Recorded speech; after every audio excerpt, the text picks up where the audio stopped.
Ne soyez pas soumis. Dans la vie, il y a des gens qui sont facilement influençables. Ils s'adaptent à la volonté des autres par peur de les blesser ou simplement pour éviter la confrontation. Ces personnes sont communément appelées soumises. Leur seule priorité est de penser que s'entendre à tout prix avec les autres est toujours la meilleure chose à faire. Maître, apprenez-nous à ne pas être soumis.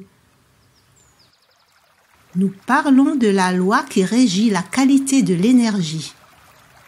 Lorsque la qualité est faible, on se laisse facilement entraîner par les autres. La société actuelle est une société de la connaissance. Cela signifie que pour grandir, c'est-à-dire augmenter la qualité de son énergie, il faut acquérir des connaissances, tout simplement pour ne pas rester ignorant. En fait, vous seriez surtout des gens soumis.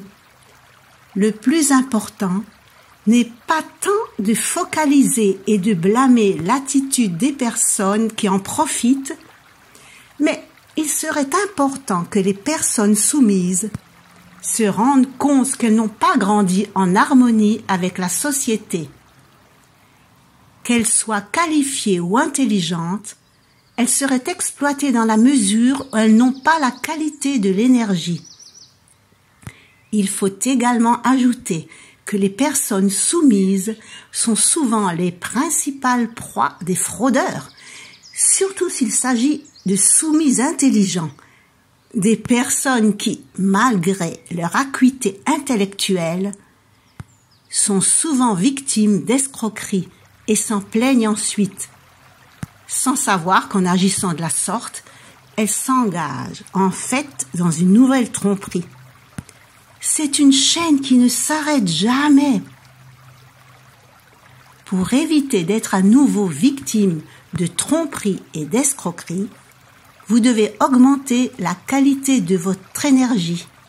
Il n'y a pas d'autre moyen. Une personne soumise continuerait à être trompée. Une victime d'accident aurait tendance à avoir d'autres accidents.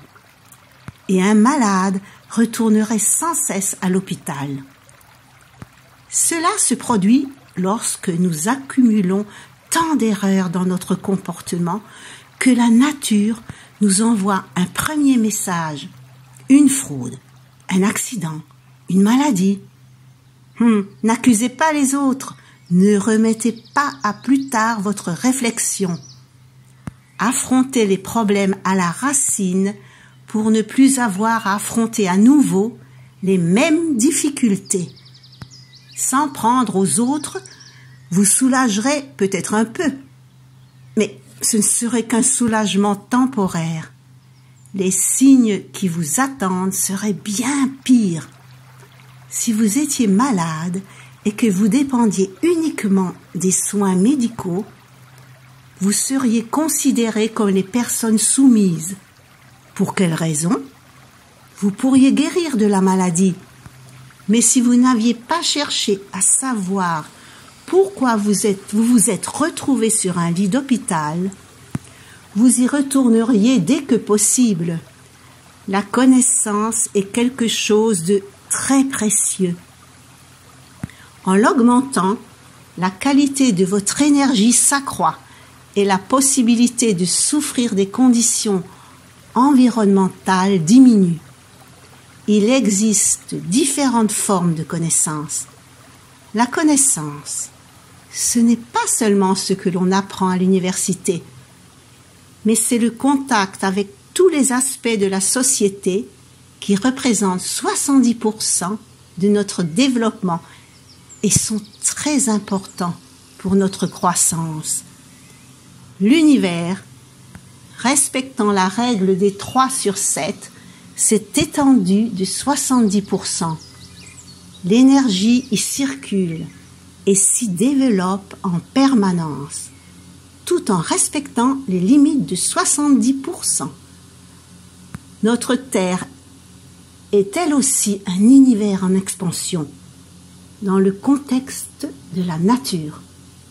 Si nous, les êtres humains qui vivons dans cet univers, ne pouvions pas suivre les changements en cours, nous en serions exclus et notre vie deviendrait de plus en plus difficile. Après tout, c'est nous, les êtres humains, qui sommes le plus grand univers de la nature. La loi qui régit l'univers est la même que celle qui régit les êtres humains. La loi de la nature, la vérité.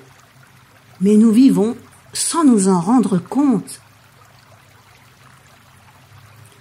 Si vous ne connaissez pas d'abord l'être humain, vous n'avez aucune chance de connaître l'univers. Ce n'est qu'après avoir compris qui vous êtes vraiment que vous pourrez automatiquement comprendre l'univers. Il faut donc acquérir des connaissances. Et pour cela, il faut commencer par accepter son environnement. Même si vous n'aviez pas reçu qu'une éducation de base, l'environnement qui vous entoure est tout ce dont vous disposez pour apprendre. C'est en l'acceptant, plutôt qu'en essayant de le rejeter, que l'on acquiert de la connaissance. La connaissance n'est pas quelque chose que l'on apprend uniquement à l'école ou dans des masters de 3e cycle. Nous parlons ici de différentes formes de connaissances. Tout ce qui vous entoure, ce que vous voyez et entendez, fait partie de l'acquisition de la connaissance. Accueillez-le sans jugement. Ne le rejetez pas. Ne blâmez pas les autres et ne les insultez pas. Lorsque vous accueillez ce qui vous arrive, cela augmente la qualité de votre énergie. Si vous manquiez de connaissances, vous seriez exclu de tout. L'environnement qui vous a été donné est votre manuel. La société elle-même est votre livre d'apprentissage. Il est temps de se réveiller.